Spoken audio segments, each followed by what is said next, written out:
What is up, everybody? UFC 319 is this weekend, and of course, we have one of the most anticipated main events of the year, Duplexi versus Chimaev. And I'm super hyped for this card all around. I think the main card and the prelims are really, really good. I think we're going to do very well on our bets. I think there's some lines that we can take advantage of. So, y'all make sure to stay tuned for my breakdowns of these fights. And as you guys know, I'm going to start off kind of slow with the prelims and then take more time as we go up in the main card, kind of rush through the prelims and then take more time as the fights go up in importance. But yeah, without further ado, let's get into it, guys. We got a really good one on our hands. Kicking this one off, we have Silva versus Barbosa, and these two have actually fought before. Silva did get the win, and I am picking her to get the win again. Silva does have more momentum as she is the 11th ranked contender. She also has 19 professional wins as opposed to Barbosa's 9. She is a better grappler, so I think she'll be able to maul her in the grappling and get that one done. And on top of all of this, Barbosa's taking this fight on a short notice. So although Silva can be a little bit inconsistent at times, so I'm not saying throw a bunch of bread at her, but I do think she should win. I think she's a safe pick here. Moving on to an absolute banger fight, we have Bryan Battle versus Rousaboy. And Rousaboy is actually sneaky really good. He's 4-1 in his last 5. He's very big for the division and hits very, very hard.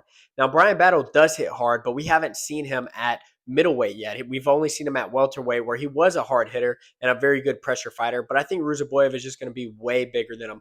Bryan Battle missed weight by like 8 pounds last fight, so I do think he's a little bit unmotivated. Of course, Bryan Battle was on a huge weight loss journey, but I think he's actually going in the wrong direction on this weight loss journey.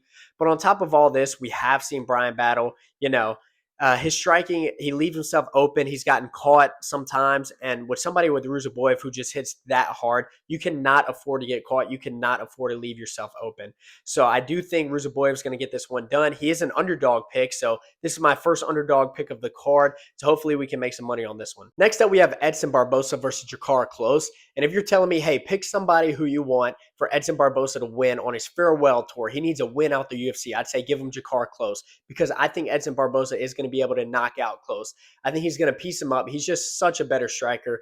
This is a step up for Close in competition, and I think Edson Barbosa is just going to piece him up, use those kicks that he has. Obviously, he's not in his prime anymore. He's not the Edson Barbosa of old, but I still think he is just miles ahead of Jakar Close when it comes to the striking, and I do think he'll be able to get this one done.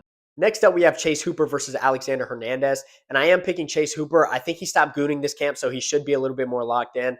Oh, God, I shouldn't have said that. That was cringe. But I do think Chase Hooper will get this one done on a serious note. He is the way better grappler. He is going to be able to come out. He's looking better. Obviously, he's looking stronger. He's going to be able to impose his will. He's one of the best unranked grapplers and submission artists that we have. And I do think he's going to win by submission. I think he'll come out here and definitely get this one done in a dominant fashion. At minus 300, I'll definitely be adding this to some parlays. I like the value there. Moving up the card to a WMMA fight, we have Jessica Andrade versus Lupi Godinez, and I do think Godinez is going to be able to get this one done. She should be able to just grapple Andrade. All these grappling-heavy fighters really, really pose a threat to Andrade.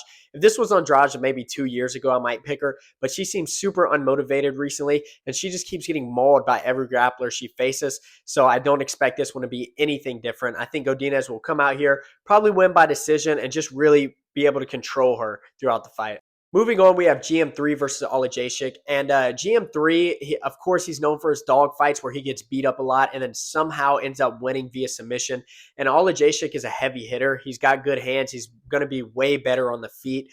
So I do think Aljamain is going to get this one done. The only way GM3 wins this fight is if he just gets pieced up the whole fight and somehow flukes a submission. I don't want to bet on somebody fluking a submission. Although GM3 is good at fluking submissions, I don't want to bet on somebody fluking a submission. I think Aljamain, even if he loses the fight, is going to do so much damage before the submission is done. So it's like, if you pick GM3 to win, you're still picking him to get beat up the whole fight. Whereas if you're picking Aljamain to win, you're still picking him to win the whole fight. It's one of those type deals if you follow what I'm saying. I do think Aljamain is going to win. I think he's going to do way more damage. And I could see him finishing him, knocking him out, or I could see this going to a decision. I do think Aljamain will win. And for the last fight of the prelims, we have King Green versus Diego Ferrer. And we actually found somebody older than King Green to match him up with. So, of course, King Green is coming from a brutal spinning wheel kick knockout from Mauricio Rufy. And King Green has one of the worst chins in the UFC. I mean, he just looks so bad right now. Whereas Ferrer can actually hit hard. I think he's going to be able to piece him up. He's got very good pressure. And even though Ferrer is actually 2 years older, he looks like the fresher fighter. Obviously, both these guys are past their prime. Neither one of them look like they're in their prime. But King Green's chin is genuinely so bad. He might have the worst chin in the UFC. So I do see him getting knocked out by Ferrer. Ferrer's going to make this a dogfight. That's what he's good at. I even see him winning the exchanges. Obviously, Bobby Green is the much better, counter puncher, just boxer. But I think Ferrer is going to be able to make it dirty and get in close, make it dirty, and win this fight. And we move on to the main card, Tim Elliott versus Kaiasakura. And if Tim Elliott used any of the motivation of his wife cheating on him on his wedding day, I might actually pick him. No, but for real, we're picking Kaiasakura to win this one. Kaiasakura is very dominant. He was dominant in Rise, and obviously he was dominated in the UFC by Pantoja. But he even looked really, quick in that Pantoja fight. Obviously, we didn't get to see too much of him, but I think he's going to be the way better striker in Rise, and we've actually seen him beat pretty big names like Manel Cobb. So it's not like he was fighting absolute bums over there at Ryzen. We've seen that he can hang with pretty good competition, even UFC level competition. So I do think Kaiasakura is going to be able to get this one done. He's going to be the way better striker. He's going to be way quicker. He'll probably be bigger. He'll probably be stronger. Going to be the younger guy, a 38-year-old flyweight. There's no way I'm ever going to bet on a 38-year-old flyweight beating a prospect in the UFC. So yeah, we're definitely going with Kaiasakura on this one. Next up, we have MVP versus Jared Cannonier, and I'm actually very excited to talk about this one because I've seen a lot of people pick Jared Cannonier, and I don't know why. MVP has some insane timing. He literally has the best distance management in the UFC, probably. Somebody like Ian Gary, who I thought had insane timing and distance management, MVP literally made him look like a clown striking. The only reason Gary was able to get him down and control him was because Gary's timing is really, really good. Obviously, Cannonier's timing is not like Ian Gary's timing. He's not going to be able to just impose a physical threat of somebody that's so far out of range like that. Cannonier's not a wrestler. He does like to strike, so I think he's going to try to stay where he's comfortable and strike with them. And trying to strike with MVP is literally you getting outpointed. MVP is going to pick at him from afar, sting him from afar until he gets the decision win for sure. I got MVP beating Jared Cannonier. Moving on, we got number 11 contender Jeff Neal versus number 12 contender Carlos Protes. And this is Carlos Protes fights that's going to get him in the top 10, obviously. Jeff Neal's going to sit there, shuffle his feet at him as Carlos Protes just pieces him apart. Carlos Protes is so explosive and such just a technical sniper that he is going to piece Jeff Neal up. Jeff Neal might try to make it dirty and try to hug him and grapple him and hold him against the fence. But I think Carlos Protes is literally going to be able to piece him up. Jeff Neal striking, just shuffling his feet towards people is actually very green. Yes, I know Jeff Neal hits hard in the pocket. Yes, I know he's decent in the pocket. But literally, Protes is going to be able to just point him from out of distance, and Jeff Neal's not going to be able to do any work on him. I mean, Jeff Neal was getting outstruck by somebody like Hamzot, and people, Hamzot's the boogeyman. I'm sorry, guys. Hamzot is not near as good as a technical striker as Carlos Protes. Protes is going to be able to piece him up. And everybody's like, Protes looks so bad in the Gary fight. First of all, Ian Gary's an elite striker. He's a much better striker than somebody like Jeff Neal. But Ian Gary also came out really, really quick. And it was Protes' first 5-round UFC fight. So I think he just paced himself. Obviously, he won round 5 when he let his hands go. He almost finished Ian Gary. So I think he's going to let his hands go from the jump. This being a round 3 fight again, he's going to come out way more active than he did against Ian Gary and get this one done. Then we move on to the co-main event, Lauron Murphy versus Aaron Pico. And I'm so hyped for Aaron Pico's debut. I mean, this dude is so fun to watch. Aaron Pico has a good style about him, and I really hope he beats Lauron Murphy. Please save us from Lauron Murphy, Aaron Pico. But with all that being said, I am going to pick Lauron Murphy to win this fight. I think it's a close fight. I think Lauron Murphy, he is the underdog, by the way, guys. So I think there's good value in betting on him. Obviously, anytime I pick the underdog to win straight up, I think that's a good value bet.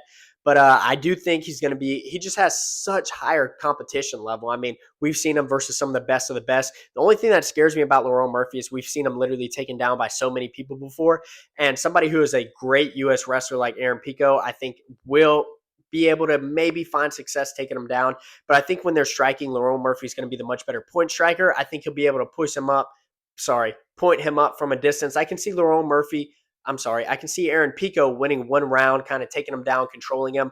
But outside of that, I think Lauron Murphy will win 2 rounds from point striking. So I see him winning a 29-28 decision, Lauron Murphy. And then to the main event for the middleweight championship, Dricus du Plessis versus Khamzhat Chimaev.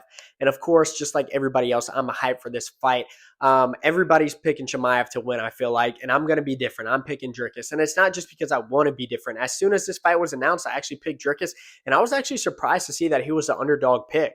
So, of course, Dricus is a slight underdog. I think Chimaev's like a minus 250 favorite right now, and I am picking Dricus to win. Chimaev's going to come out early and get a takedown. I think he probably will win round one. Obviously, Chimaev is super, super good in round one, but I think Dricus is going to be able to weather the storm early on. Dricus is known to tire out his opponents, and on somebody like Chimaev, who already has very questionable cardio, I think Dricus is going to tire him out, and he's going to be absolutely exhausted. I can see Dricus getting just a late round 3, early round 4 TKO stoppage. I think Hamzat's going to be completely exhausted. Nobody that Hamzat has fought has been able to survive like Dricus, and we've even seen people survive against Hamzat, like Gilbert Burns. Hamzat absorbed over 100 significant strikes in that fight, and obviously, yes, it's not the exact same Hamzat that he's fighting.